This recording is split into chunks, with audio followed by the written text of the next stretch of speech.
एक पति जिसने ड्राइवरी करते हुए अपनी पत्नी को संगीत सिखाया, लेकिन संगीत सीखने के बाद वो पत्नी उसी पति को छोड़कर चली गई है। क्या वजह हुई, क्या है पूरा मामला, बात करने के लिए अरविंद कुरप पांडे हमारे साथ हैं। अरविंद, क्या हुआ है पूरा मामला? सर, मैं पेशे से ड्राइवर हूँ। मेरी पत्नी ने एक दिन ऐसे बैठे थे शाम को खाना खाने, तो उन्होंने कहा मैं सिंगिंग करना चाहती हूँ। मैंने कहा ठीक है, करो, क्या दिक्कत है। ये मैं तुमको साल भर देता हूँ, या तो तुम सिंगर बन जाओगी या तो वापस अपना घर चली आओगी। तो कहे ठीक है, साल भर तो बहुत है। हमने कहा ठीक है, अपना करो। तो अपना करना स्टार्ट की, तो हमारे परिचय में जो थे रिलेटिव या जानने वाले, सबसे मैंने शुरुआत कराई, अपना पैसा भी लगाया, अपना इनका गाना स्टार्ट हुआ। तो धीरे धीरे ये गाते गाते ये आज दिन अच्छे को उस पर पहुंच गई। तो अब इनको ये धर्मेंद्र शुक्ला का एक चैनल है, और धर्मेंद्र शुक्ला गोपाल का चैनल है, ये संगम धुन। इस संगम धुन से जब से गाने लगी, तब से ये जब शुरुआत मिले तो इनका देखे व्यूज वगैरह, तो उन्होंने अपने कंपनी में गाना स्टार्ट किया। तो आज दिन ये थोड़ा फेमस हो गई, तो ये ले जाके अपने यहाँ अपने घर के चुप्पे एक घर लेके दिए हैं वाइफ को। अच्छा। तो ये मार्च में हम बाहर गए थे, तो इन्होंने अपने अपने घर पे ले जाकर रख दिया। तो मैं इनसे पता किया कि कहाँ हो, तो इन्होंने कहा कि मैं बाहर हूँ। और आज दिन भी ये धर्मेंद्र भारतीय युवा वाहिनी के नेता हैं, राष्ट्रीय युवा वाहिनी के ये राष्ट्रीय अध्यक्ष हैं। अपने आप को बताते हैं कि मैं ये हूँ हिंदू युवा वाहिनी के राष्ट्रीय अध्यक्ष धर्मेंद्र शुक्ला उर्फ गोपाल। और इनका यूट्यूब चैनल संगम धुन के नाम से चलता है। तो ये गवाते गवाते जब इनके देखे कि व्यूज अच्छा खासा आ रहा है, अच्छा पैसा वो भी कमा रहे हैं, तब इनको देने लगे कि चलो तुमको मैं घर दिलवा दे रहा हूँ, गाड़ी दिलवा, इसके पीछे क्यों पड़ी हो, ये ड्राइवर है, कहाँ तुम सिंगर हो। उल्टा सिलसा अपने झांसे में लेके इनको ले जाके यहाँ रखे हैं गोमती नगर में, एक फ्लैट ली मायावती वाला, उसमें इनको जाके शिफ्ट कराए। हमको लगभग 3 महीने बाद हमको पता चला ये किस जगह पे रहती हैं, क्योंकि मैं भी ड्राइविंग काम से अधिकतर मैं बाहर ही रहता हूँ। तो जब मैं थोड़ा फ्री हुआ तो मैंने पता लगाना स्टार्ट किया यार दोस्त से सबसे। तो हमको पता चला ये यहाँ गोमती नगर विस्तार के पास सुलभ आवास है, सुलभ आवास में रहती हैं। नहीं, आपने बताया कि 3 महीने से वो वहां रह रही थी। आपके संपर्क से क्या वो एकदम से कट गई थी कि आपको पता ही नहीं चला 3 महीने वो कहाँ हैं? 3 महीने जब मैं उनको फोन करता था तो वो कहती थी कहीं मैं दिल्ली में हूँ, मेरा यहाँ शूट चल रहा है, मैं बनारस में हूँ, मैं यहाँ हूँ, मैं वहाँ हूँ। ठीक है, रुकिए मैं फोन करती हूँ। बस 1-2 मिनट बात करके फोन काट दें।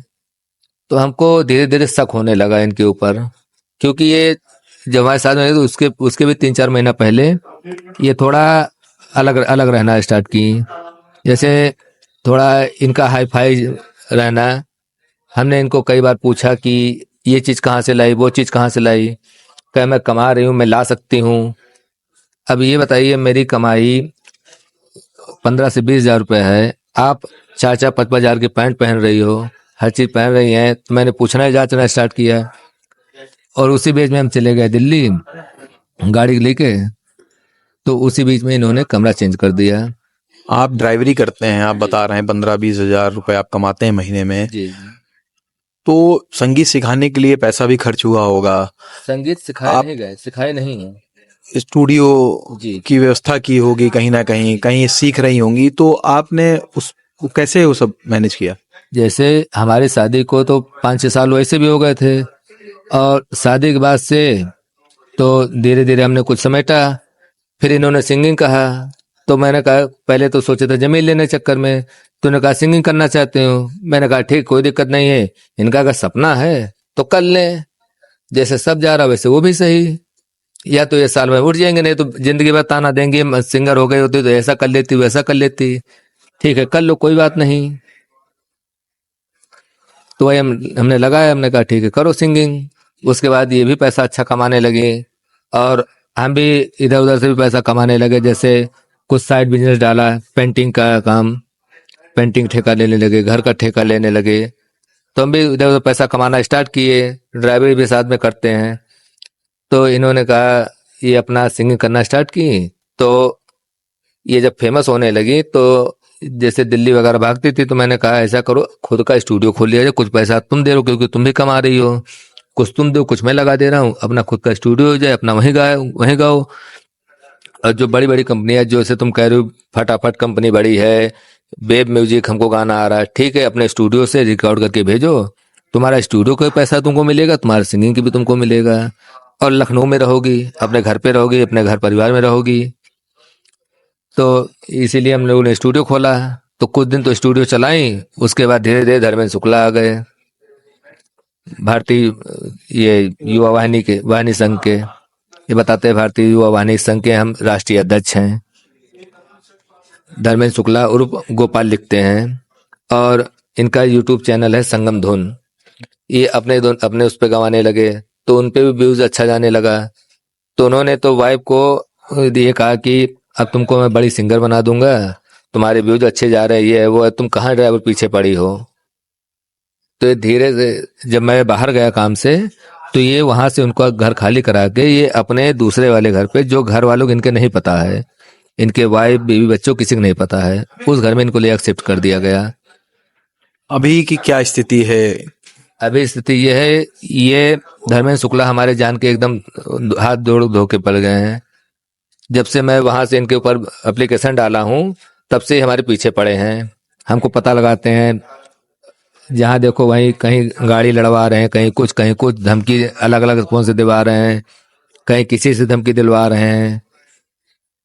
और ये कुल मिला के यही है कि तुम इनको छोड़ के तुम हट जाओ। पत्नी से आपकी हाल में बात हुई? आप क्या चाहते हैं पत्नी के साथ वापस पत्नी आए, क्या चाहते हैं आप? मेरी 8 साल की बिटिया है, इसलिए मैं पत्नी को रखूंगा। इसीलिए मैं धर्मेंद्र शुक्ला से और भारत सरकार से मैं यही चाहता हूँ, मेरी निष्पक्ष जांच हो, उसके बाद जो कुछ हो हमको मिलना चाहिए। पत्नी से क्या कहना चाहते हैं? मैं इनको अपने घर पे रखना चाहता हूँ, अपने साथ में, पत्नी और बिटिया को दोनों को रखना चाहता हूँ। और धर्मेंद्र शुक्ला से इन दोनों को भी खतरा है। मैं जानता हूँ धर्मेंद्र शुक्ला को, जैसे कि जब आज हमारे पीछे पड़े, कल को उनको भी जान माल खतरा है। अरविंद पांडे का कहना है कि उनकी पत्नी, उनकी बेटी उनके साथ रहे, वो इसके लिए लड़ रहे हैं, पुलिस तक भी वो गए हैं। देखना होगा कि इसमें आगे किस तरीके की जांच होती है और इनको इंसाफ मिलता है कि नहीं। जितेश अवस्थी, संवाद लाइव के लिए।